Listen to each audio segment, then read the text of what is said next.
আপনার বোর্ডে আছে তো? হ্যাঁ পারবো। ওই লাস্টের যেটা 8টা আছে, ওই 8টার মধ্যে ওই একটা আমার গুলিয়ে যায়, ওই মাইক্রোটিবিউলাসটা, বাকি বাদগুলো সব পারবো। মাইক্রোটিবিউলাস যেটা সবার শেষে আছে, তাই তো? ওটা বাদে বাকিগুলো পারবো।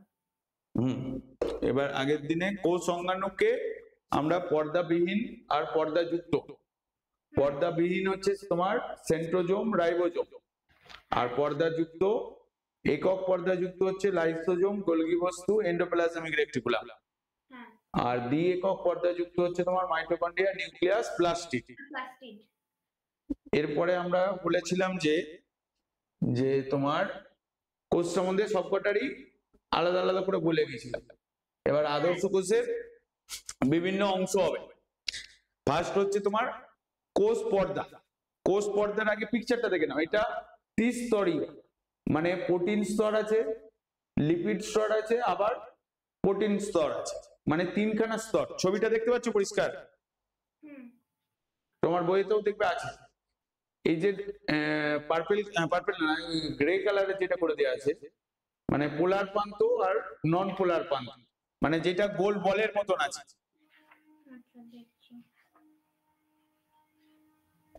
কোষ পর্দার ছবি, তাই তো? এটা তো স্যার প্রোক্যারিওটিক কোষ আর ইউক্যারিওটিক কোষের পরে আছে। হ্যাঁ হ্যাঁ।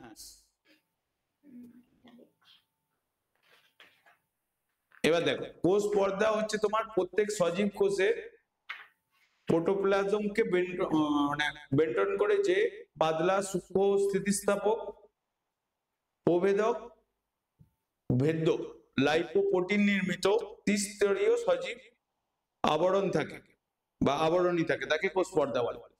মানে এখানে কোষ পর্দাটা কি হচ্ছে, যে সজীব কোষটাকে যে তোমার হচ্ছে কি বলে, এরকম ভাবে তোমার মানে যেমন ধরো পলিথিনের ভেতর কোনো কিছু যখন রাখো, বা ধরো পলিথিনে তুমি জল ভরলে, তাহলে পলিথিনটা হচ্ছে তোমার কোষ পর্দা হিসাবে কাজ করছে, জলটা তখন সজীব বস্তু হিসাবে কাজ করছে। ঠিক সেম ভাবে বলতে প্রত্যেক সজীব কোষের প্রোটোপ্লাজম। প্রোটোপ্লাজম আগের দিনে কি বলেছিলাম, এই যে এখানে ভিতরের যে দানাদার প্রোটোপ্লাজমের দুটো ভাগ, একটা হচ্ছে ওই অর্ধতরল জেলির ন্যায় যে অংশটা আছে ওটাকে সাইটোপ্লাজম, আর একটা পর্দা ঘেরা গোলাকারটাকে নিউক্লিয়াস। হ্যাঁ, এই যে প্রোটোপ্লাজমের অর্ধতরল দানাদার, তার মানে অর্ধতরল মানে পুরো লিকুইডও না, পুরো সলিডও না, জেলির মতন, আর প্রায় গোলাকার। সেই জন্যই পলিথিনে তোমার জল ভরার কেসটা বলছি, যে পলিথিনটা তখন কোষ পর্দা হিসাবে কাজ করছে, মানে সজীব কোষকে যে পর্দা দিয়ে, মানে কোষের প্রোটোপ্লাজমকে বেন্টন করে যে পাতলা সূক্ষ্ম স্থিতিস্থাপক, মানে রাবারের মতো, এবং অবেদক ভেদ্য, মানে সেখান দিয়ে অবেদক ভেদ্য মানে কতটা হচ্ছে, সেখান দিয়ে শুধু সলভেন্ট মানে জল পাস হবে, মানে লিকুইডই পাস করতে পারবে। আমি বলবো একটু পরে যে তোমার ওইটাকে অভিশ্রবণ, তারপর ব্যাপন, এই প্রক্রিয়ার মাধ্যমে ওর ভেতর দিয়ে তোমার শুধু তরলটুকু পাস হবে। ঠিক আছে, এই জন্যই অপ্রবেদক ভেদ্য বলা হচ্ছে, মানে যেখান দিয়ে শুধু লিকুইড পাস হবে। লাইপোপ্রোটিন নির্মিত ত্রিস্তরীয় সজীব আবরণী, মানে ত্রিস্তরীয় কেন বলছি, এখানে প্রোটিন স্তর, লিপিড স্তর, আবার প্রোটিন স্তর। দেখো তোমার বইতেও ছবিতে দেওয়া আছে। আমার বই ছবি নেই। ছবি নেই? না। ঠিক আছে, এইটা হচ্ছে তোমার ত্রিস্তরীয়, মানে তিনটে স্তর, একটা প্রোটিন স্তর, লিপিড স্তর, মানে প্রোটিন লিপিড স্তর মনে রাখলেই হবে। যেখানে আমরা বলেছি যে লাইপোপ্রোটিন নির্মিত ত্রিস্তরীয়, তাকে আমরা কোষ পর্দা বা প্লাজমা পর্দা বলা হচ্ছে। একবার ডেফিনেশনটা ভালো করে পড়ো, তুমি এটা বইতে খুব একটা বেশি পাবে না কিন্তু। প্রত্যেক সজীব কোষের প্রোটোপ্লাজমকে বেন্টন করে যে পাতলা সূক্ষ্ম স্থিতিস্থাপক প্রভেদক ভেদ্য লাইপোপ্রোটিন নির্মিত ত্রিস্তরীয় সজীব আবরণী থাকে, তাকে কোষ পর্দা বা প্লাজমা পর্দা বলে। ইংলিশ টার্মটা হচ্ছে প্লাজমা পর্দা বা তোমার সেল হচ্ছে কি বলে প্লেট না কি সেরকম কিছু বলে, প্লাজমা পর্দায় মনে রাখা। এবার ধরো হচ্ছে তোমার গঠন, বলছে কোষ পর্দা 3টি স্তর নিয়ে গঠিত, যেটা আমরা দেখেছি প্রোটিন স্তর, লিপিড স্তর, আবার প্রোটিন স্তর। আবার বলছে যে একেবারে বাইরে ও ভেতরে অপেক্ষাকৃত পাতলা স্তর দুটি এক অনুস্তরীয় প্রোটিন দ্বারা গঠিত। মানে এক অনুস্তরীয় মানে এই যে গ্রিন কালারের যেটা বলেছে এক অনু, মানে এই যে মানে গ্রিন কালারের যেটা দেখাচ্ছে যেটাকে প্রোটিন স্তর বলা হচ্ছে, এবং মাঝে অপেক্ষাকৃত পুরু স্তরটি দুটো অনুস্তর লিপিডে গঠিত। মানে একটা পোলার প্রান্ত আর একটা নন পোলার প্রান্ত। ওই বলের মতন যেটা আছে সেটা হচ্ছে পোলার প্রান্ত, আর হচ্ছে তোমার বক্সের মতন ইয়েলো কালার যেটা আছে সেটা হচ্ছে তোমার নন পোলার প্রান্ত। বলছে মাঝের অপেক্ষাকৃত পুরো স্তরটাকে মানে পুরো স্তরটি দুটি অনুস্তরের লিপিড বা ফ্যাট দ্বারা গঠিত। প্রোটিন, লিপিড, প্রোটিন এইরূপ ত্রিস্তরীয় আবরণীকে একক পর্দা বলে। কোষ পর্দা প্রোটোপ্লাজমের ওপর সর্বদা সমানভাবে বিস্তৃত থাকে না, মাঝে মাঝে একটি আঙুলের মতন প্রবর্ধক গঠন করে। এখানে সেটা দেখায়নি, মানে কোষ পর্দা মানে যেটাকে ছিদ্র বলা হচ্ছে, মানে কোষ পর্দা প্রোটোপ্লাজমের ওপর সর্বদা মানে এই আছে মাঝখানে এরকম গ্যাপ হয়ে গেছে, ঠিক আছে, ওপর সর্বদা সমানভাবে বিস্তৃত থাকে না, মাঝে মাঝে আঙুলের মতন প্রবর্ধক গঠন করে। ওই প্রসারিত অংশগুলোকে মাইক্রোভিলাই বলা হয়। দেখবে তোমার এমনি কোষ কি বলে প্রোক্যারিওটিক কোষ, ইউক্যারিওটিক কোষেতে দেখবে মাইক্রোভিলাই আছে। আচ্ছা, ওই যে আপনি বললেন ওটা প্রবর্ধক, ওটা হচ্ছে ওই ডিফারেন্স মাঝখানে যেটা চলে আসে ওটাকে এই প্রবর্ধক গঠন করে, মানে এইটা এখানে ছবিতে দেওয়া নেই। বলছে যে এই যে ধরো এইটা কোষ পর্দা, এইটা টোটালটা এরকম ভাবে পরিস্থিত থাকে না, এটা মাঝে মাঝে এরকম ছিদ্র থাকছে। সেইটা একবারে পুরোটাই টোটালটাই ছিদ্র না, মানে খালি এরকম ব্যাপার না, সেইটার মাঝখানে কি বলছে আঙুলের মতন প্রবর্ধক গঠন করে। ওই প্রসারিত অংশগুলোকে মাইক্রোভিলাই বলে। ঠিক আছে, একবার করে নাও, এবার কাজে যাবো। মানে বায়োলজির সমস্ত কিছুই কি আসবে, যেমন ধরো এটা কোষ পর্দা বললাম, কোষ পর্দা কি জিনিস, কোথায় থাকে বলেছি, তার গঠন বললাম। এবার এর কাজ, বায়োলজির পড়ার ফরম্যাটটাই হচ্ছে এরকম, এইভাবে পড়লে বায়োলজি, হ্যাঁ মানে অবস্থান, গঠন, কাজ। একবার পড়ো কিন্তু। কোষ পর্দা 3টি স্তর নিয়ে গঠিত। একেবারে বাইরের ও ভিতরের অপেক্ষাকৃত পাতলা স্তর দুটি অনন্তর প্রোটিন দ্বারা গঠিত এবং মাঝে অপেক্ষাকৃত পুরু স্তরটি এই অনন্তর লিপিড বা ফ্যাট দ্বারা গঠিত। প্রোটিন, লিপিড বা প্রোটিন এরূপ ত্রিস্তরীয় আবরণীকে একক পর্দা বলা হয়। কোষ পর্দা প্রোটোপ্লাজমের ওপর সর্বদা সমানভাবে বিস্তৃত থাকে না, মাঝে মাঝে এটি আঙুলের মতো প্রবর্ধক গঠন করে। এই প্রসারিত অংশগুলিকে মাইক্রোভিলাই বলে। এই মাইক্রোভিলাই একটা শর্ট কোশ্চেন, ঠিক আছে, কারণ তোমাদের বই যে থিওরিটা আছে, আমি বিভিন্ন স্কুলের কোশ্চেন বা বিভিন্ন ধরো তোমার কোশ্চেন পেপার দেখেছি, যেটা মানে ক্লাস 8 এর জন্য ওয়েস্ট বেঙ্গল বোর্ডে, এরকম যেটা তোমাদের বইয়ে থিওরিতে নেই কিন্তু কোশ্চেন আকারে দিয়েছি, ঠিক আছে। গলগি বডিজটা একবার বলে দিবেন তো। আছে, পরপর সব আসবে, একটা একটা করে দেখ, মানে এখানে যতগুলো তোমাকে কোষ অঙ্গাণু বলা হয়েছে সব কটাই আসবে। আচ্ছা, এবার দেখো আমরা হয়তো আজকে 4টে করব, কারণ তোমাকে 4টেই মুখস্থ করতে হবে, কারণ আমি নেক্সট দিনে প্রথমেই আগে লিখতে দেবো 2-3 মিনিটের মধ্যে, মানে আমাকে ক্লাসের সাথে সাথে লিখে পাঠাতে হবে।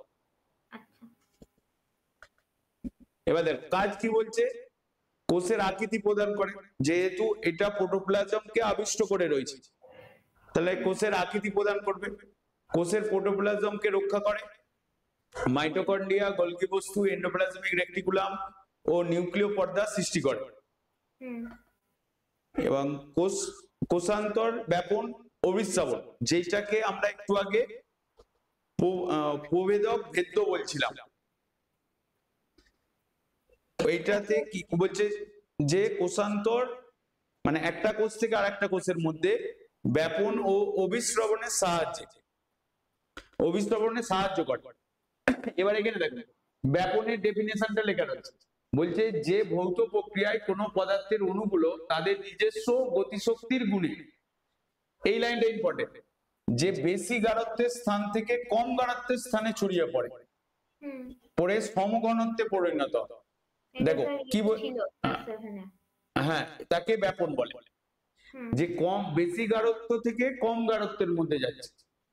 কে যাচ্ছে? যে কোন পদার্থের অণুগুলো তাদের নিজস্ব গতিশক্তির গুণে বেশি গাঢ়ত্ব থেকে কম গাঢ়ত্বের স্থানে ছড়িয়ে পড়ছে, তাকে ব্যাপন বলছে। অভিস্রবণ কি বলছে? অভিস্রবণ ব্যাপনেতে অণু যাচ্ছে, মানে সলিউট পার্টিকেল যাচ্ছে, আর অভিস্রবণেতে লিকুইডটা যাবে, মানে সলভেন্টটা যাবে। দেখো দুটোর মধ্যে ডেফিনেশনের একই পেরাই, বলছে যে ভৌত প্রক্রিয়ায় অর্ধবেদ্য, যেটাকে সেমি পারমিয়েবল মেমব্রেন বলা হয়,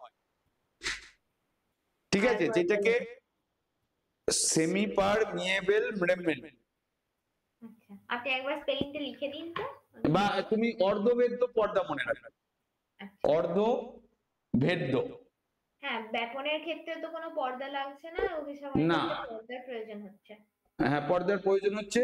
বলছে যে পৃথক দুটি সমপ্রকৃতির ভিন্ন ঘনত্বের দ্রবণের দ্রাবক। এবার দ্রবণে কি বলেছিলাম, মানে দ্রবণ এখন যদিও বলিনি, দ্রবণ ইকুয়ালস টু দাব্য প্লাস দাবক, মানে দাব্যক যেটা হচ্ছে এর পরিমাণটা কম দাব্যর, আর দাবকের পরিমাণটা বেশি। মানে যেমন ধরো তুমি শরবত বানিয়েছো, চিনি, হ্যাঁ চিনি দিয়ে শরবত বানিয়েছো, চিনিটা হচ্ছে তোমার দাব্য, জলটা হচ্ছে দাবক। মানে সলিউশনের ভেতরে, মানে দ্রবণের ভেতরে যার পরিমাণটা বেশি থাকবে সেটাই হবে দাবক, যার পরিমাণটা কম থাকবে সেটাই হবে দাব্য। ওকে, ইংলিশে বললে একটা সলিউশন আর একটা সলিউট আর একটা solvent. Solution equals to solute plus solvent, যেটা আমি এখানে বাংলায় লিখেছি। সলিউট হচ্ছে যেটা লেস অ্যামাউন্ট, আর সলভেন্ট হচ্ছে যেটা মোর অ্যামাউন্ট সলিউশনের মধ্যে যেটা থাকে।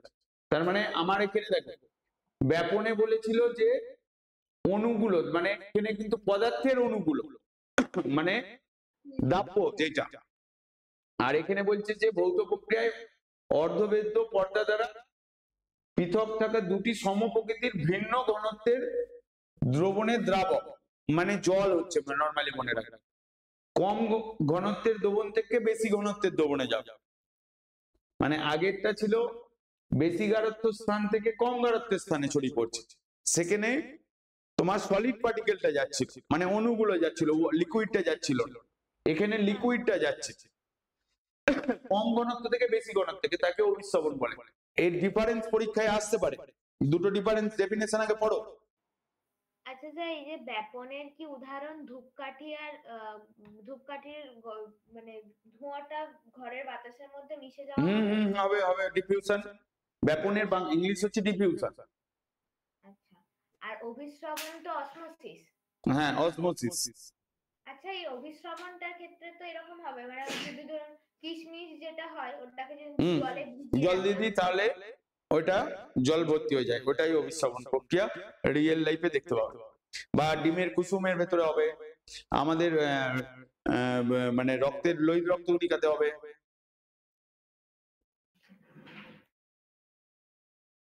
অভিস্রবণ যে ব্যাপারটা, আগে দুটো ডেফিনেশন পড়ো, দুটো ডেফিনেশনই খুব সুন্দর এবং পরীক্ষায় আসে।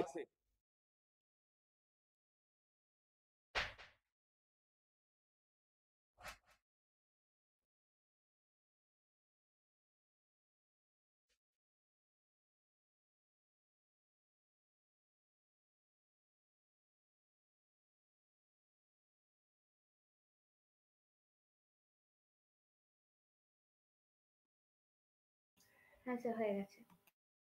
তাহলে কোষের মধ্যে দুটো ভৌত প্রক্রিয়া হচ্ছে, তাই তো? একটা হচ্ছে ব্যাপন আর একটা অভিস্রবণ। এবার বলছে 5 নম্বর পয়েন্ট আছে, বলছে পিনোসাইটোসিস এবং ফ্যাগোসাইটোসিস পদ্ধতিতে যথাক্রমে তরল ও কঠিন পদার্থের খাদ্য গ্রহণ করে, তরল ও কঠিন খাদ্য গ্রহণ করে। একটা হচ্ছে পিনোসাইটিস। পিনোসাইটিস কি বলছে? যে প্রক্রিয়ায় কোষ পর্দার মাধ্যমে কোষ অভ্যন্তর মানে কোষের ভেতরে তরল বস্তু গৃহীত হয় তাকে পিনোসাইটিস বলে। আর ফ্যাগোসাইটিস হবে কঠিন বস্তু। এবার তাহলে দুটোকে পাশাপাশি ভাবো, পিনোসাইটিস আর ফ্যাগোসাইটিস।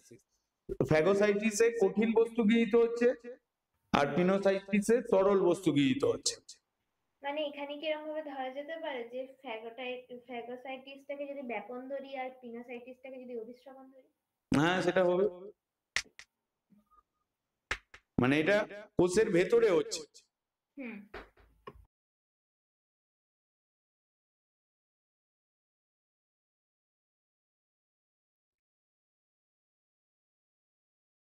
হ্যাঁ স্যার। তাহলে এটা গেল কোষ পর্দা, এটা টোটালটাই মুখস্থ করতে হবে। মানে যেমন ধরো তোমাকে ছবিতে বুঝিয়ে দিলাম, ঠিক সেরকম ভাবে তুমিও বুঝে বুঝে পড়বে এবং লিখবে, না লিখলে একটা পয়েন্টও মনে থাকবে না। এবার দেখো কোষ প্রাচীর। প্রাচীর মানে সেল ওয়াল যেটাকে বলা হচ্ছে।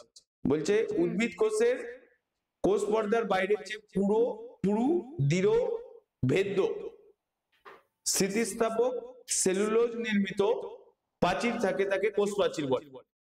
মানে এই যে পিকচারটা দেখো, এইটা হচ্ছে তোমার কোষ প্রাচীরের ছবি পিকচার। যেখানে ডেফিনেশনে কি ছিল দেখো, বলছে যে উদ্ভিদ কোষের মানে দুটোর মধ্যে পার্থক্য দেখো। কোষ পর্দাতে ডেফিনেশনে কি বলা হয়েছে? যেটাকে সেল মেমব্রেন বা প্লাজমা মেমব্রেন বলা হচ্ছে। এখানে সজীব কোষ বলা হয়েছে, এখানে বলা হয়েছে উদ্ভিদ কোষ। তার মানে এই লাইনটা পড়ে কি বুঝতে পারলে বলো? মানে উদ্ভিদ কোষ আর এখানে সজীব কোষ, যেখানে যেটা কোষ পর্দাতে বলা আছে। শুধু এইটুকু লাইন পড়ে কি বুঝলে বলে? সজীব কোষ আর উদ্ভিদ কোষ।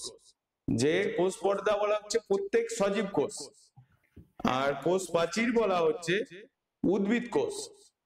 মানে কোষ প্রাচীরটা শুধুমাত্র উদ্ভিদ কোষের ক্ষেত্রে প্রযোজ্য, আর হচ্ছে কোষ পর্দাটা সমস্ত সজীব কোষের ক্ষেত্রেই প্রযোজ্য। হ্যাঁ, তার মানে কোষ প্রাচীর কেবলমাত্র উদ্ভিদ কোষেই থাকবে। তার মানে সেই জন্যই এখানে স্পেসিফাই করে দিয়েছি যে উদ্ভিদ কোষের কোষ পর্দার বাইরে যে পুরু দৃঢ় ভেদ্য স্থিতিস্থাপক সেলুলোজ নির্মিত প্রাচীর থাকে তাকেই কোষ প্রাচীর বলে। এই সেলুলোজ কথাটা মনে রাখবে, কারণ সেলুলোজ মানে যেটা আমরা গাছের ছাল বলছি, নর্মালি যদি ধরো গাছের ধরো বা অন্য সবকিছুরই ওর যেই কোষ প্রাচীর যেটা সেটা সেলুলোজ দিয়ে নির্মিত। আর সেই গাছের ছাল বা ওই সেলুলোজটাকেই আমরা রেগুলারলি ইউজ করছি কোনো না কোনো ভাবে। সেলুলোজ হচ্ছে তোমার অর্গানিক কম্পাউন্ড, মানে অজৈব না জৈব। এর একটা एग्जांपल দিন না। সেলুলোজে আমরা রিয়েল লাইফে ইউজ করি। সবথেকে ইম্পর্টেন্ট তো জামা, মানে তুমি তোমার বাড়িতে মেটাল ছাড়া বাদ বাকি যা জিনিস আছে সবই দেখো কটনের জামা কাপড়। তাহলে সেটা কোথা থেকে আসছে? তোমার ধরো সুতো তৈরি হচ্ছে, সুতো মানে কি? সেলুলোজ। তো এবার ধরো স্পেসিফিক সেলুলোজের অনেক ভাগ রয়েছে, কিন্তু সেলুলোজের নরমাল মেন যে গঠনটা সেটাই হচ্ছে তোমার গ্লুকোজের পলিমার সেলুলোজ চলে যাবে।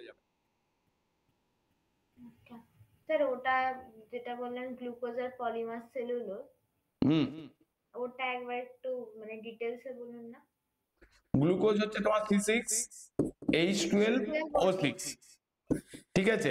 আর সেলুলোজ হবে C18H36 O18 এর হোল এন্ড, এইটা হবে সেলুলোজ।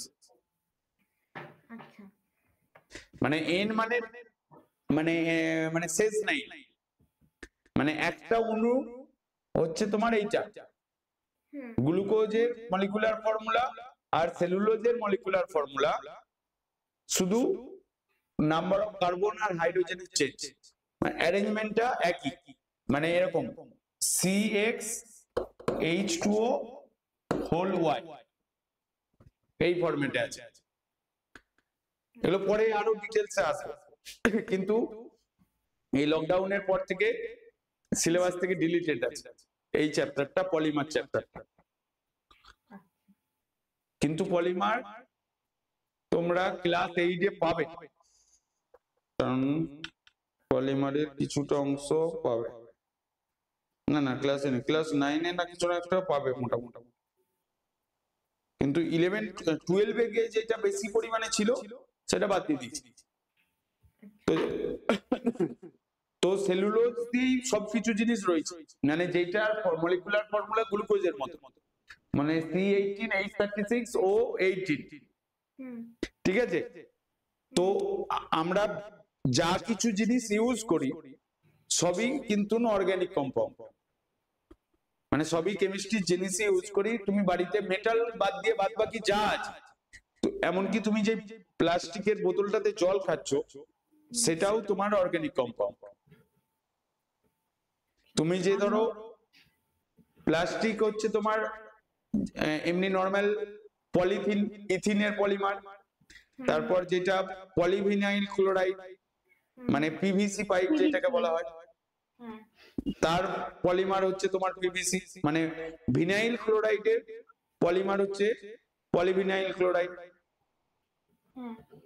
এবার মোটামুটি গ্লাসটা আমি ইউজ করছি ওটাও কি সেলুলোজেরই?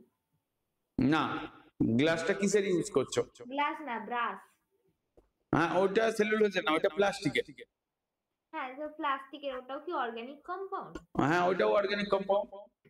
এটা হচ্ছে ধরো CH2CH ডবল বন্ড CHCl, এইটা হচ্ছে তোমার ভিনাইল ক্লোরাইড,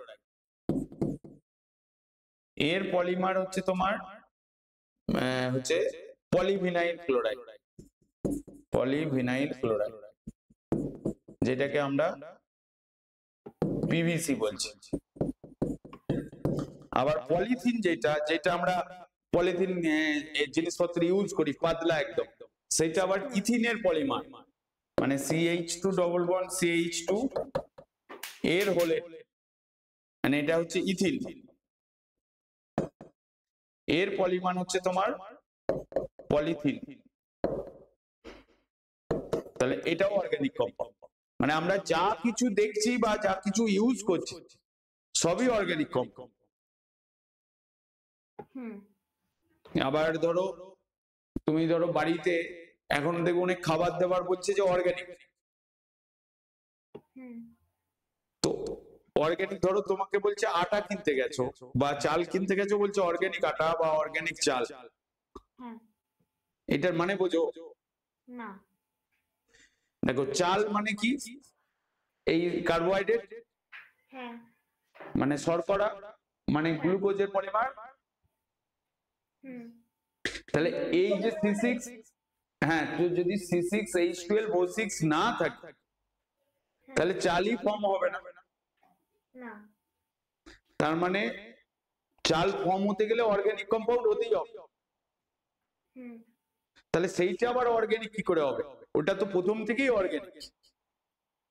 আচ্ছা, তার মানে এগুলো বলে শুধু শুধু ঠকাচ্ছে? হ্যাঁ বলে ঠকানো ছাড়া তো আর কিছু না, ওটা হচ্ছে মার্কেটিং স্ট্র্যাটেজি। যে তুমি শুনলে অর্গানিক, অর্গানিকটা হচ্ছে কি বলে যে চাল বা গম বা আটা যাই বলো সবই তো ওতে কার্বোহাইড্রেট রয়েছে, কার্বোহাইড্রেট মানেই তো অর্গানিক কম্পাউন্ড, আর কার্বোহাইড্রেট না হলে ওইটা তো চাল হবে না বা গমও হবে না। তাহলে প্রথম থেকেই ওইটা অর্গানিক রয়েছে।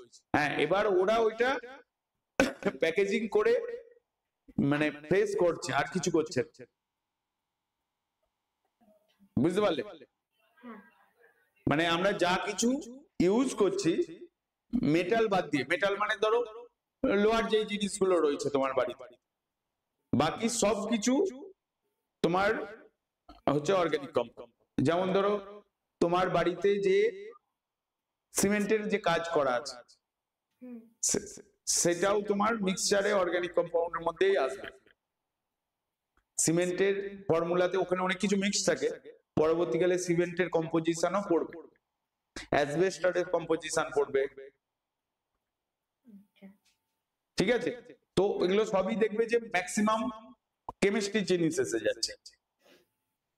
আবার দেখবে যা কিছু ফিজিক্যালি যা কিছু ঘটছে, আবার দেখবে ফিজিক্সের জিনিস এসে যাচ্ছে, আসবে। আমি যখন ফিজিক্স পড়াতে পড়াতে যখন এক্সাম্পল আসবে তখন বলে দেবো। তাহলে আমরা কোষ প্রাচীর তাহলে কাদের থাকছে? শুধু উদ্ভিদ কোষের থাকছে, এবং উদ্ভিদের জনন কোষ ও প্রাণী কোষে কোষ প্রাচীর থাকে না। তাহলে উদ্ভিদের জনন কোষে মানে দেখো বলছে উদ্ভিদ কোষে কোষ প্রাচীর থাকে, উদ্ভিদের কোন কোষের মধ্যে কোষ প্রাচীর থাকে না? তখন বলতে হবে জনন কোষ আর প্রাণী কোষে কোষ প্রাচীর থাকে না, ঠিক আছে? এটা এবার এদের গঠনে আসে। বলছে কোষ প্রাচীরের মুখ্য উপাদান হলো সেলুলোজ, মানে গাছের ছাল যেটাকে আমরা বলছি বাংলা কথা। 50 থেকে 60টি সেলুলোজ অণু সমান্তরাল ভাবে বিন্যস্ত হয়ে মাইক্রোফাইবিল গঠন করে। মানে এই যে যেটা এখানে দেখো, এই যে সমান্তরাল ভাবে রয়েছে, এই যে একটা পার্টে একটা পার্ট, মানে এটা ওই ডিপ ব্রাউন কালারের সাথে হ্যাঁ লাইট ব্রাউন, মাঝে যে ডিপ ব্রাউনটা দেখাচ্ছে। তো এইটাই বলছে 50 থেকে 60টি সেলুলোজ অণু সমান্তরাল ভাবে বিন্যস্ত হয়ে মাইক্রোফাইবিল গঠন করে, এবং অনেকগুলো মাইক্রোফাইবিল মিলিত হয়ে গঠিত হয় ম্যাক্রোফাইবিল। দুটো লাইন পড়ো দেখো, অনেকগুলো মানে মাইক্রোফাইবিল গঠন কিভাবে হচ্ছে? 50 থেকে 60টি সেলুলোজ অণু সমান্তরাল ভাবে বিন্যস্ত হয়ে মাইক্রোফাইবিল গঠন করছে, আবার অনেকগুলো মাইক্রোফাইবিল গঠন করে ম্যাক্রোফাইবিল গঠন করছে। বলছে ম্যাক্রোফাইবিল কোষ প্রাচীরের গঠনগত একক রূপে কাজ করে। তার মানে কোষ প্রাচীরের গঠনগত একক কি বলবে? ম্যাক্রোফাইবিল। ম্যাক্রোফাইবিল গুলি সারিবদ্ধভাবে অবস্থান করে, এবং ম্যাক্রোফাইবিলের মাঝে মাঝে অনেক ফাঁকা স্থান থাকে যা ধাত্র নামে পরিচিত। এই যে যেগুলো ফাঁকা জায়গা রয়েছে, যেটা মধ্য ল্যামেলা বলা হচ্ছে। না না, মধ্য ল্যামেলাটা আলাদা, ফাঁকা এই যে গ্যাপ, এই যে বলছে সবুজ জায়গাটা থেকে ওই লাইট ব্রাউনটা পর্যন্ত। তো না না না, এখানে একটা গ্যাপ আছে, দাঁড়াও আমি একটু বড় করে দেখাচ্ছি। এবার দেখো এই যে গ্যাপটা দেখতে পাচ্ছ না, এই যে সাদা এরকম গ্যাপ থাকছে, এখানে তো ওরকম গ্যাপ একটাই আছে না? এখানে একটাই দেখিছে। তাহলে বলছে যে মাইক্রোফাইবিলে সারিবদ্ধভাবে অবস্থান করে, এবং ম্যাক্রোফাইবিলের মাঝে মাঝে ফাঁকা স্থান থাকে যা ধাত্র নামে পরিচিত। তারপর বলছে হেমিসেলুলোজ মাইক্রোফাইবিলের মধ্যে আড়াআড়িভাবে সংযোগ স্থাপন করে। এখানে হেমিসেলুলোজ দেখায়নি। তারপর বলছে পেকটিন জাতীয় পদার্থ ধাত্রের মধ্য দিয়ে মাইক্রোফাইবিলের মধ্যবর্তী স্থানে ভরাট করে। এই যে মধ্যবর্তী স্থানে, যেটাকে এখানে বলছে যে তোমার প্লাজমোডেসমাটা যেটাকে বলা হচ্ছে। এখানে একটা পয়েন্ট বাদ গেল, না বাদ যায়। দেখো এই পয়েন্টটা আগে পড়ো। এই গঠনটা গঠনটা এখানে প্লাজমোডেসমাটা যেটাকে বলা হচ্ছে, দেখো এই যে গ্যাপটাকে বলা হচ্ছে, ওখানে বাংলায় ধাত্র বলেছে।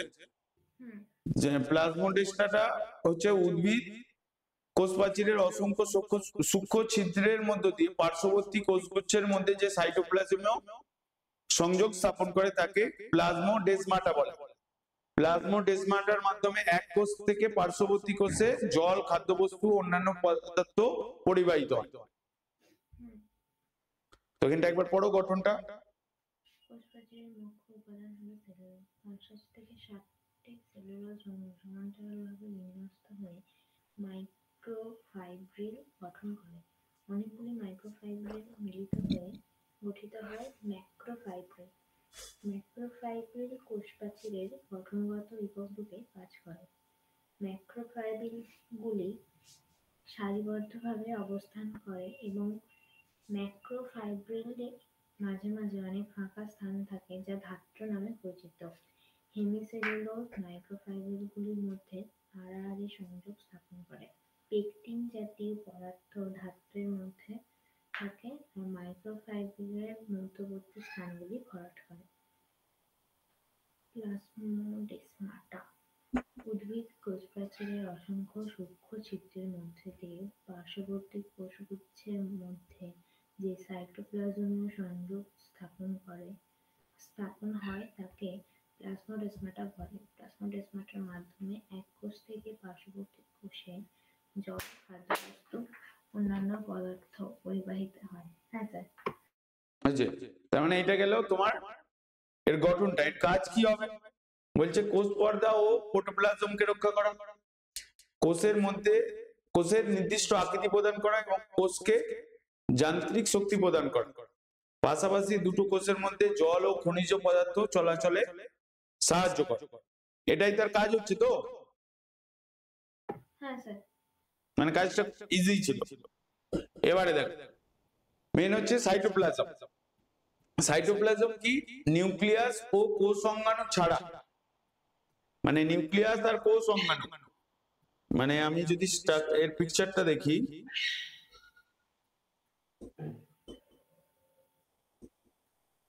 এখানে নিউক্লিয়াস আর কোষ অঙ্গাণু ছাড়া, তাহলে সাইটোপ্লাজম হচ্ছে যেটাকে আমরা এখানে বলেছিলাম। এই ছবিটা দেখতে পাচ্ছ তো? হ্যাঁ স্যার। লাইট গ্রিন করে যেটা রয়েছে, নিউক্লিয়াস আর কোষ অঙ্গাণু ছাড়া বাকি হয়ে গেল। এটা আমি একবার স্ক্রিনশট নেব। নিউক্লিয়াস ও কোষ অঙ্গাণু ছাড়া প্রোটোপ্লাজমের বাকি বর্ণহীন জেলির মতন অর্ধ স্বচ্ছ দানাদার জেলির মতন পদার্থকে সাইটোপ্লাজম বলা হয়। অবস্থান কি বলছে? বলছে সকল সজীব কোষের মধ্যেই থাকে, মানে সজীব কোষে নিউক্লিয় পর্দা ও কোষ পর্দার মধ্যবর্তী স্থানে, মানে নিউক্লিয়াস ছাড়া বলছো, নিউক্লিয়াসের ভেতরে সাইটোপ্লাজম থাকছে। এটা কি বলছে? প্রোটোপ্লাজমের বাকি বর্ণহীন জেলির মতন অর্ধস্বচ্ছ দানাদার জেলির মতন পদার্থকে সাইটোপ্লাজম বলে। এটা কি বলছে? সকল সজীব কোষে নিউক্লিয় পর্দা ও কোষ পর্দার মধ্যবর্তী স্থানে অবস্থান করছে। তার মানে সাইটোপ্লাজম কাকে বলে? তার অবস্থান। এর গঠন কি? সাইটোপ্লাজম প্রধানত ধাত্র বা হায়ালোপ্লাজম বা ধাত্রে ভাসমান অঙ্গাণু এবং নির্জীব বস্তু নিয়ে গঠিত। ধাত্রটি সমসত্ব ও কোলয়েড জাতীয় জেলির মতো। আচ্ছা, কোলয়েড দেখেছো কোথায়? না স্যার। কোলয়েড এখন পরের দিকে বলবো, এখানে সলিউশনের মধ্যে আছে। আচ্ছা, এটা কোলয়েড কি রিয়েল লাইফে এমনি পাওয়া যেতে পারে? হ্যাঁ, কোলয়েড রয়েছে তো অনেক জায়গায়। একটা एग्जांपल বলুন না। কোলয়েডের एग्जांपल নরমালি দাঁড়াও, কোলয়েড এখানে অ্যাকচুয়ালি কোলয়েড যেটা হয়, ওই যে আমরা আগের দিনে অণু পরমাণু পড়ছিলাম না, পরমাণুর গঠন, তাহলে পরমাণুর যে ব্যাসার্ধটা ওটা কি ছিল? 10⁻⁸ ছিল। আর নিউক্লিয়াসের পরিধিটা কত ছিল? 10⁻⁻15 ছিল না 16 ছিল? ও 15-16 এর এরকম ছিল মোটামুটি। তো এইটা ছিল পরমাণুর গঠন। ঠিক কোলয়েডেরও একটা ফিক্সড রেডিয়াস থাকে। এখানে কোলয়েডের তিনটে টাইপের সলিউশন আছে, কোলয়েড, সাসপেনশন আর ট্রু সলিউশন। ঠিক আছে, মানে তিনটে টাইপের সলিউশন আছে। তো কোলয়েড জাতীয় জেলির মতো এখানে হচ্ছে পদার্থের ওই অণুগুলোর ব্যাসার্ধের উপর ডিপেন্ড করবে। মানে সব পদার্থ হচ্ছে কি বলে সব পর্দা দিয়ে পাস হবে না, কারণ যেহেতু তোমার কোষ পর্দা আছে, কোষ পর্দায় কি ঘটে, ব্যাপন আর অভিস্রবণ ঘটছে। এবার কোলয়েড জাতীয় জেলির মতো যদি তোমার কোষ পর্দা দিয়ে এই সাইটোপ্লাজমটা বেরিয়ে যেত, তাহলে কি সাইটোপ্লাজমের যেই কাজটা সেটা কোষের মধ্যে করতে পারতো না। তার মানে কোলয়েড জাতীয় জেলির মতন বলা হচ্ছে। মানে এখানে এর আমার এই মুহূর্তে মনে নাই কোলয়েডের ওই রেডিয়াসটা কত, দাঁড়াও এক সেকেন্ড আমি দেখে বলছি। ওটা 10⁻⁴ কত হয়, 10⁻⁴ (10⁻⁷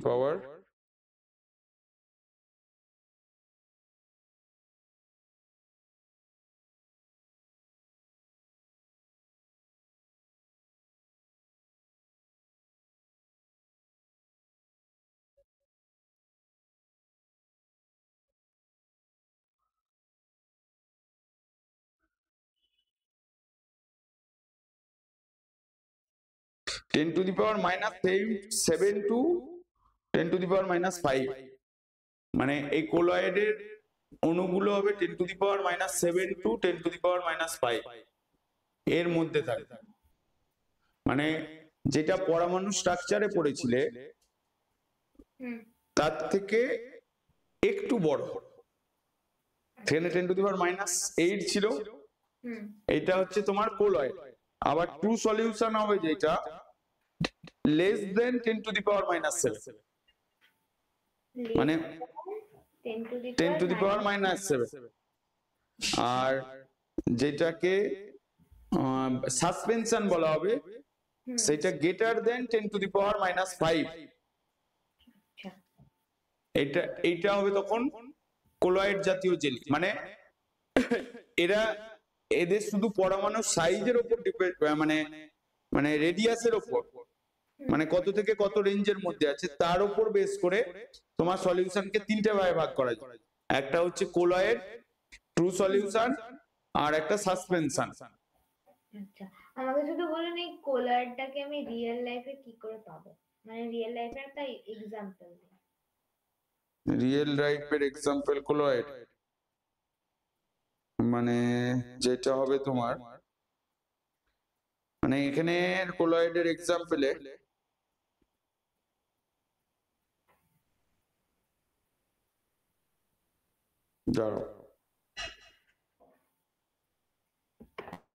পার্টিকেল যে সাইজটা হচ্ছে তোমার কোলয়েডের এক্সাম্পল। আচ্ছা, তুমি তুঁতে জল দেখেছো? তুঁতে ব্লু কালারে, ওখানে ওইটা তোমার কোলয়েডাল সলিউশন হবে। মানে প্রপার এক্সাম্পল, তুঁতের সাথে জল দিয়ে তার সঙ্গে হচ্ছে মিউরিয়েটিক অ্যাসিড দিলে কেমন জেলির মতন হয়ে যায় না? হ্যাঁ হবে, তুঁতের সঙ্গে জল দিলে। মিউরিয়েটিক অ্যাসিড কি বলো তো? সেটা জানি না, তবে দেখেছিলাম। আরে কনসেন্ট্রেটেড HCl, আচ্ছা, যেটা হারপিকের মধ্যে থাকে। মিউরিয়েটিক অ্যাসিড, ওটা এক্সপেরিমেন্টে দেখেছিলাম, ওটা জেলির মতন হয়ে যায়। Muriatic acid formula HCl, hydrochloric acid. দেখো কোলয়েডাল সলিউশন এখানে হচ্ছে পার্টিকেলের সাইজের উপর ডিপেন্ড করবে, মানে পার্টিকেলের যে আকারটা তার ব্যাসার্ধের উপর ডিপেন্ড করবে। এবার কোলয়েডাল এক্সাম্পল, এবার ধরো তুমি কোন সলিউশনকে ওয়াটারের মধ্যে, মানে কোন সলিড পার্টিকেল ওয়াটারের মধ্যে ডিজলভ করবে, দেখবে চিনি জল বা লবণ জল ওটা কি হয়, স্বচ্ছ হয়। আবার তুমি তুঁতের জল করবে, দেখবে স্বচ্ছ হবে না। হ্যাঁ, স্বচ্ছ হবে না, তুমি দেখতে পাবে না, মানে ট্রান্সপারেন্ট না। তো তখন ওইটা কোলয়েডাল সলিউশন হয়ে যাবে। আচ্ছা, বুঝতে পেরেছি। বুঝতে পারলে? মানে পার্টিকেল সাইজটা ট্রান্সপারেন্ট যখন হবে না তখন সেটা নরমাল, আর যখন ট্রান্সপারেন্ট যখন হবে না তখন সেটা কোলয়েড, আর যখন ট্রান্সপারেন্ট হবে তখন সেটা এমনি নরমাল। মানে এটুকু মনে রাখো, তারপর পরের দিকে আরো ডিটেলসে আছে, মানে ক্লাস 9 এ দ্রবণ বলে চ্যাপ্টার আছে, ওখানে আরো ডিটেলসে পাবে। এবার দেখো, ধাত্রটি সমসত্ব কোলয়েড জাতীয় জেলির মতো। তার মানে যদি ওই ব্যাপন অভিস্রাবণ মাধ্যম প্রক্রিয়ার মাধ্যমে যদি চলাচল করতে পারতো এই সাইটোপ্লাজম, তাহলে কোষের কাজটা বন্ধ হয়ে যেত। তার মানে এই যেহেতু কোলয়েড জাতীয় জেলির মতন, তো সেই জন্য তোমার কি বলে, কোষ প্রাচীর দিয়ে বা কোষ পর্দা দিয়ে যাওয়া আসা করতে পারে সাইটোপ্লাজম। হ্যাঁ, সাইটোপ্লাজম মানে সমসত্ব কোলয়েড জাতীয় জেলির মতো। এটি কোষের পরিধির দিকে স্বচ্ছ দানাবিহীন একটোপ্লাজম এবং কেন্দ্রের দিকে ঘন ও অস্বচ্ছ দানাদার এন্ডোপ্লাজম স্তরে বিবেচিত। ঠিক আছে, মানে এটি কোষের পরিধির দিকে স্বচ্ছ, মানে প্রাচীরের দিকে দানাবিহীন একটোপ্লাজম এবং কেন্দ্রের দিকে ঘন ও স্বচ্ছ দানাদার এন্ডোপ্লাজম দ্বারা গঠিত।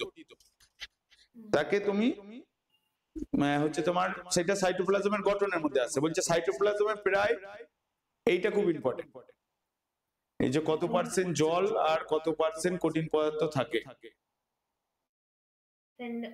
সাইটোপ্লাজমে প্রায় 75% জল আর 25% কঠিন পদার্থ থাকে। হ্যাঁ, কঠিন পদার্থ থাকে, এই লাইনটা মনে রাখতে হবে, মানে ক্লাস 8 এর জন্য। বা সাইটোপ্লাজম কি সমসত্ব কোলয়েড জাতীয় জেলের মতো, ম্যাচিং টাইপের কোশ্চেনে থেকে, মানে তোমাকে এবিসিডি করে দিল ম্যাচিং, এবার সমসত্ব কোলয়েড জাতীয় জেলির মতন বলে দিল। এবার ধরো ওখানে প্রোটোপ্লাজম দেওয়া আছে, সাইটোপ্লাজম দেওয়া আছে, ওরকম ম্যাচিং টাইপের কোশ্চেনে আসে। বলছে কঠিন পদার্থ দুভাগে বিভক্ত হয়, যেটা একটা হচ্ছে জৈব পদার্থ মানে অর্গানিক কম্পাউন্ড, যেটা হচ্ছে শর্করা, প্রোটিন, ফ্যাট, ভিটামিন, এগুলো সবই অর্গানিক কম্পাউন্ড।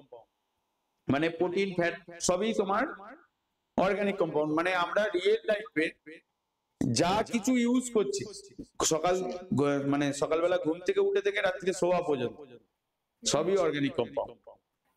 এমনকি যা খাওয়া দাওয়া খাচ্ছি সবই অর্গানিক কম্পাউন্ড, কারণ আমরা শর্করা, প্রোটিন, ফ্যাট, ভিটামিন এগুলো খাই। তার মানে সেগুলো কি সবই অর্গানিক কম্পাউন্ড। মানে এখানে যেটাকে আমরা জৈব পদার্থ বলছি, বাংলাতে বলে জৈব পদার্থ, আর ইনঅর্গানিক কম্পাউন্ড যেটাকে অজৈব পদার্থ বলে, যেমন কার্বন, হাইড্রোজেন, অক্সিজেন, নাইট্রোজেন। এবার দেখো এখানে আরেকটা মজার ব্যাপার আছে, কার্বন কেমিস্ট্রি হচ্ছেই তোমার অর্গানিক কম্পাউন্ড, শুধু কার্বন ইনঅর্গানিক। এবার কার্বনের সঙ্গে যখন হাইড্রোজেন বা অক্সিজেন মিক্সড হয়ে যাবে তখন সেটা অর্গানিক হয়ে যাবে। কার্বন জেনারেলি ইনঅর্গানিক, কিন্তু শুধু সিঙ্গেল একটা কার্বন থাকে। হ্যাঁ, আর যখন কার্বনের সাথে হাইড্রোজেন বা অক্সিজেন মিক্সিং হবে তখন সেটা অর্গানিক হয়ে যাবে। মানে ধরো হাইড্রোকার্বন, যেমন আমরা মিথেন বলছি, কার্বন আর হাইড্রোজেন, হ্যাঁ CH4 ওইটা অর্গানিক কম্পাউন্ড, কিন্তু কার্বন আর অক্সিজেন ওইটা অর্গানিক কম্পাউন্ড না। বোঝা গেল? অর্গানিক হওয়ার কথা না, অর্গানিক কম্পাউন্ড হতে গেলেই কার্বন থাকতে হবে, তার সাথে হাইড্রোজেন বা হাইড্রোজেন অক্সিজেন একসাথে থাকতে হবে, বা নাইট্রোজেনও থাকতে পারে। মানে শুধু অক্সিজেন গেলে হবে না, অক্সিজেন হাইড্রোজেন দুটোকে একসাথে যেতে হবে। একসাথে যেতে হবে। আর নয়তো যদি কার্বনের সাথে সিঙ্গেল ভাবে হাইড্রোজেন যায় তাহলে হবে তো? তাহলে হবে, যেমন মিথেন। আবার প্রোটিনের স্ট্রাকচারে নাইট্রোজেন আসবে, ভিটামিনের স্ট্রাকচারে নাইট্রোজেন আসবে, মানে তখন কার্বন, হাইড্রোজেন, অক্সিজেন, নাইট্রোজেন,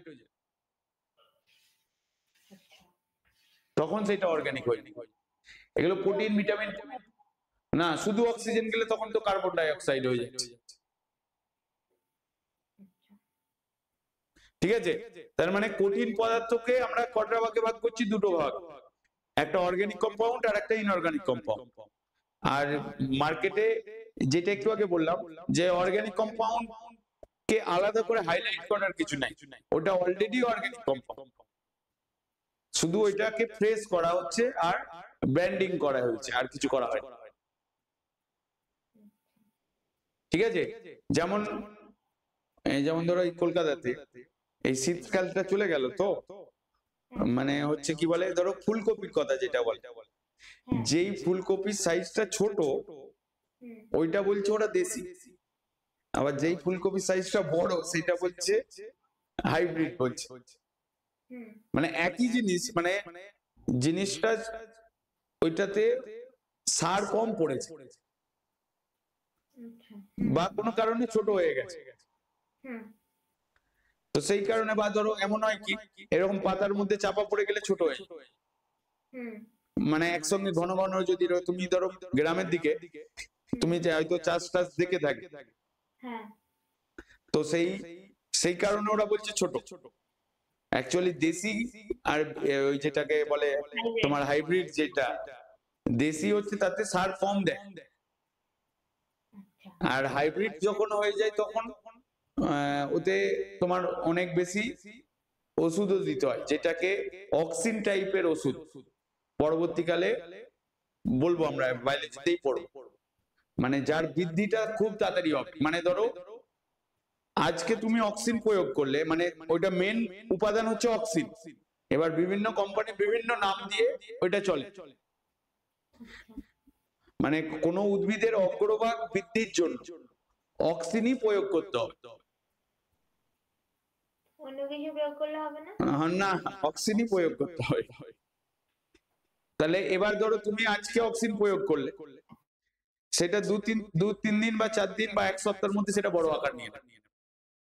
এবার যেই অক্সিনটা প্রয়োগ করলে সেই অক্সিনটা আমাদের শরীরের জন্য ভালো না, যেটা আমরা হাইব্রিড জিনিসটা খাচ্ছি। আচ্ছা, তো কেউ যদি ধরুন দেশি জিনিসটা বড় হয়েছে, তো সেটাকে যদি হাইব্রিড বলে চালায়, সেটাকে নরমালি অনেকেই চালায়। যেমন ধরো কেউ যদি কোনো জিনিসকে প্রপার প্রসেসে যদি চাষ করে তাহলে কিন্তু সেটা দেশেই থাকে। যেমন ধরো কেউ ধরো বাড়িতে, যেমন আমাদের ওইদিকে বাড়িতে বাড়ির কাছাকাছি এরকম ধরো কিছুটা জায়গা পড়ে রয়েছে, সেখানে করে দিয়েছে। আবার ধরো যারা মাঠে চাষ করে তাদেরও হয়তো অল্প অল্প, মানে একটা জমিকেই ধরো 1 বিঘে জমিকে তারা 4টে বা 5টা ভাগে ভাগ করে ডিফারেন্ট সবজি, শীতকালে সবজি চাষ করে। তো সেরকম জায়গা তো অল্প করে হলেও সেগুলো দেশির মধ্যেই আসবে। আচ্ছা স্যার, জিব্রেলিনটা কি? জিব্রেলিন, হ্যাঁ, মানে স্পেলিংটা কি বাংলাতে বলবো? বলো। বর্গেজা হস্যই বয়রাফুলা ইকার লয় হস্যই দন্তান্ন। জিব্রেলিন, জিব্রেলিনটা একটা হরমোন, তো সেটা কি কাজে ব্যবহার হয়? যেমন অক্সিন হচ্ছে জিনিসটা বাড়তে সাহায্য করে, তো জিব্রেলিন কিসে সাহায্য করে?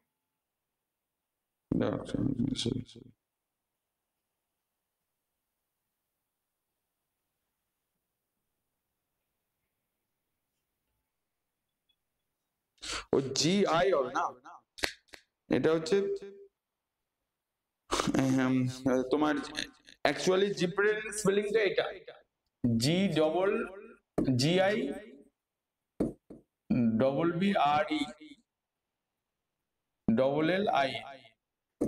এটাকে GA বলে, যেটাকে তোমার প্রসেস অফ প্ল্যান্ট। ও সিড জার্মিনেশন, মানে সিড জার্মিনেশন মানে হচ্ছে তোমার তুমি অল্টারনেটিভ প্রসেসে চাষ করো, মানে কোন বীজটা তুমি নেবে, তো সেইটাকে বলে সিড জার্মিনেশন। আর এখানে এটা অ্যাকচুয়ালি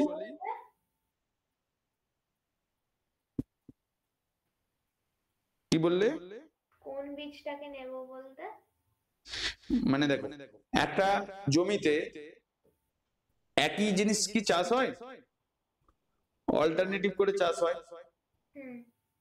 মানে ধরো কোনো টাইমে একটা টাইপের ধান হচ্ছে, আবার অন্য টাইপের ধান হচ্ছে, যেমন শীতকালে একটা টাইপের ধান চাষ হয়, আবার গ্রীষ্মকাল টাইমে মানে এই টাইমটাতে আর একটা টাইপের ধান চাষ হয়। তো এই বা ধরো একই জমিতে শীতকালে সবজি হচ্ছে, আবার ধরো কিছুদিন সবজি উঠে যাওয়ার পরে আবার ধান চাষ হচ্ছে বা আলু চাষ হচ্ছে, অল্টারনেট করা হচ্ছে। হ্যাঁ অল্টারনেটেড করে হচ্ছে। আর জিবরেলিন যেটা অ্যাকচুয়ালি হরমোন, যেটা তোমার হচ্ছে কি বলে প্ল্যান্ট কে রেগুলেটিং এ কাজ করে, বোঝা গেল? মানে সিড মানে প্ল্যান্ট রেগুলেটিং মানে হচ্ছে তোমার তুমি অল্টারনেটিভ শস্য চাষ করো, বুঝতে পারলে না পারলে না? না গানটা ক্লিয়ার হয়নি। দাঁড়াও এক সেকেন্ড।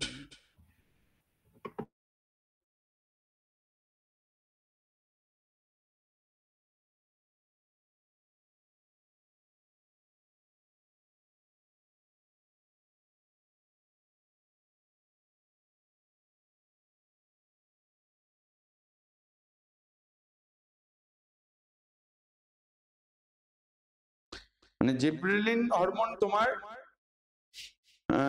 উদ্ভিদের বৃদ্ধিকে নিয়ন্ত্রণ করে, মানে মানে অ্যাকচুয়ালি গ্রোথ হরমোন হিসাবেই কাজ করে। মানে কি কি? অক্সিজেনের মতন? হ্যাঁ অক্সিজেনের মতো। অক্সিজেন যেমন স্পেসিফিক বলে দিচ্ছি, যেমন ফল তাড়াতাড়ি পাকানাতে, ফুল তাড়াতাড়ি ফোটাতে। ফল পাকানোতে তো কার্বাইড ইউজ করে না? ওইটা তো নরমাল কাঁচা থেকে পাকাতে। তাহলে তাহলে উদ্ভিদের কাণ্ডের দৈর্ঘ্য বৃদ্ধি করতে, যেমন ধরো তোমার ধরো একটা উদ্ভিদ রয়েছে, এবার এই যে কাণ্ডটা আছে মেন জিবরেলিন কাজ করে কাণ্ডের যে দৈর্ঘ্যটা আছে ওই বৈদিকটাতে বৃদ্ধি করতে সাহায্য। আচ্ছা, তার মানে যেটা এখানে যে ধরুন আপনি যেটা বললেন হাইব্রিড আর দেশির ব্যাপারটা, তো এখানে তো অক্সিন ইউজ করছে, অক্সিনের জায়গায় যদি আমি জিবরেলিন ইউজ করি তাহলেও হবে।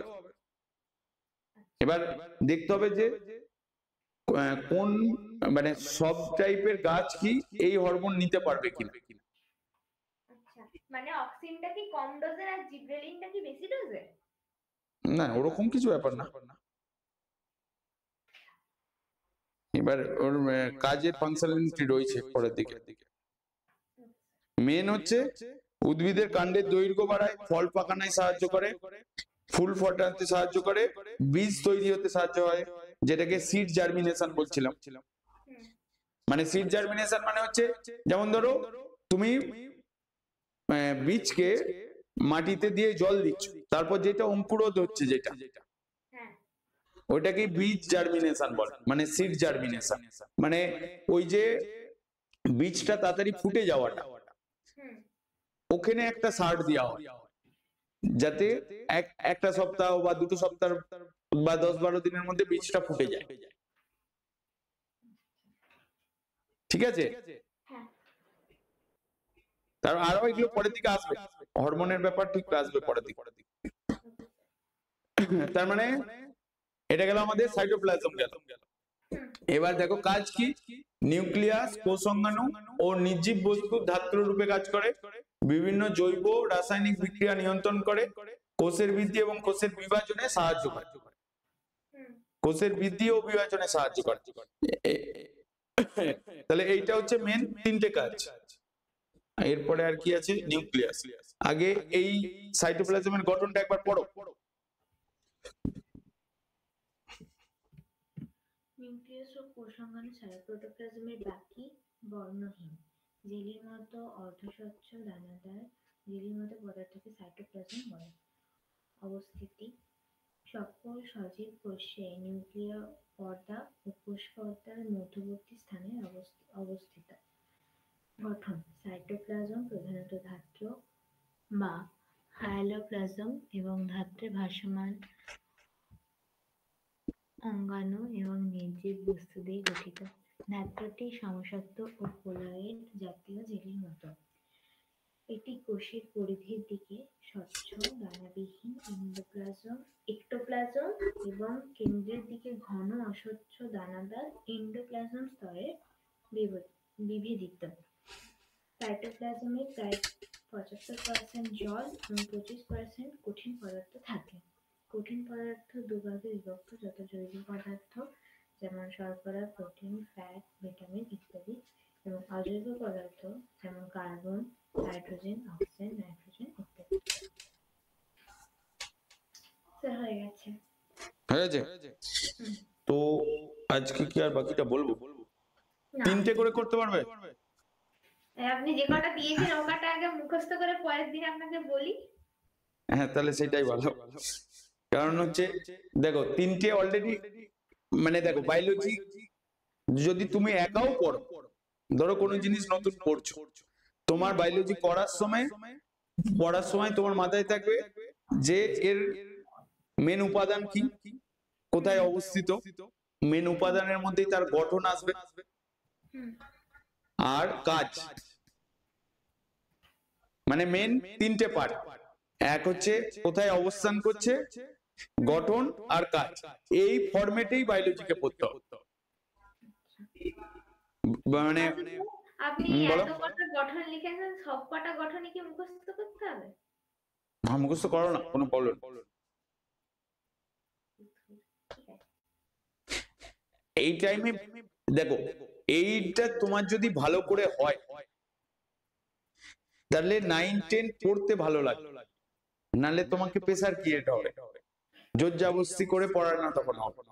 এখন যেটা অল্প অল্প করে পড়ানো হচ্ছে নতুন জিনিস, এটা তোমার পড়তেও ভালো লাগবে, এবং তুমি যদি বুঝে মার্কস পেয়ে যাও, বা তুমি যদি বুঝে ঠিকঠাক তোমার মাথায় থেকে যায়, 9-10 অনেক ইজি হয়ে যাবে।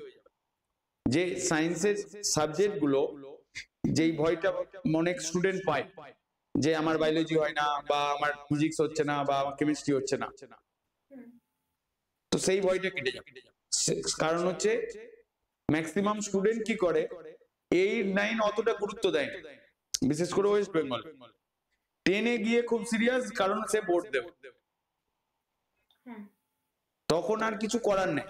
কারণ হচ্ছে 8-9-এ যে গ্যাপটা হয়ে গেছে, সেটা তুমি 10-এ গিয়ে মেকআপ হয় না। এবার তুমি বলবে কি মার্কস পাওয়া যায়? মার্কস কেন পাওয়া যাবে? তখন তোমার আর 11-12-এ গিয়ে সায়েন্স ম্যাথ নেওয়া হবে, তখন তোমাকে আর্টসের সাবজেক্টে করতে হবে। কারণ তুমি মাধ্যমিকে ভালো নাম্বার এলো, মানে যদি ধরুন এই সায়েন্স গ্রুপটাতে যদি ভালো মার্কস আসে, তাহলে আমি ক্লাস 11-12-এ গিয়ে ম্যাথ মানে পিওর সায়েন্স নিতে পারবো না? সায়েন্স গ্রুপে ভালো মার্কস নিলেই হবে। এক হচ্ছে সায়েন্স গ্রুপ আর ইংলিশ, এইটাই তোমাকে আগে নিয়ে যাবে। আর্টসের সাবজেক্টে তোমার যার মোটামুটি বুদ্ধি রয়েছে, যেটা সেইটাকে তুমি যদি একটু কাজে লাগাও, তাহলেও আর্টসের সাবজেক্টেও তুমি 90-র উপরে মার্কস পাবে, যদি পড়াশোনা করো ঠিকঠাক।